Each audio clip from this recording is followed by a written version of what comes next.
Does the idea of cooking paella at home intimidate you?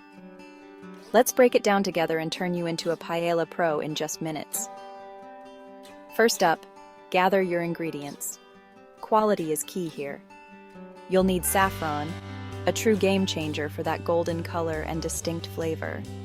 Heat olive oil in a large skillet. This isn't just any oil, but the heart of all Spanish cooking. Now, toss in your chicken or rabbit pieces until they're golden brown, then set them aside. This browning isn't just for looks, it's layering flavors, folks. Next, sauté onions and bell peppers until they whisper sweet nothings of softness. Splash in a generous amount of rice. We're going for short grain here, which absorbs all that flavorful broth without getting mushy. Stir it well so each grain gets a nice coat of oil and flavor. Here's where the magic happens. Pour in the broth, sprinkle the saffron, and arrange the chicken back in the pan. Let it simmer. No stirring. Yes, you heard that right. This is how you achieve the coveted socarat, the crispy bottom layer that everyone fights over.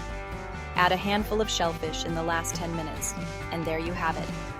Paella that promises a punch of flavor in every bite. Serve with a wedge of lemon and a sprig of parsley. Congrats, you're officially a paella chef. Now that you've got the basics down, let's delve deeper into one of the most crucial ingredients of paella, saffron. This little spice carries a hefty price tag and a wealth of flavor. But what exactly makes saffron so special? First, it's important to understand that saffron comes from the stigma of the crocus flower. Each flower only produces 3 stigmas, and they must be harvested by hand. This labor-intensive process is what makes saffron the most expensive spice in the world. When using saffron in your paella, a little goes a long way. Here's a pro tip. Instead of adding saffron threads directly to your dish, steep them in a small amount of warm water or broth for about 15 minutes. This process helps release the full flavor and color.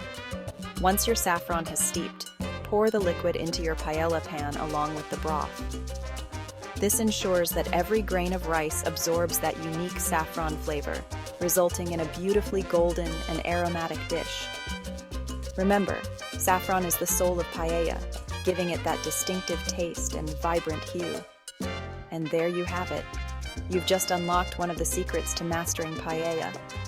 Stay tuned as we continue to explore more tips and tricks to elevate your paella game.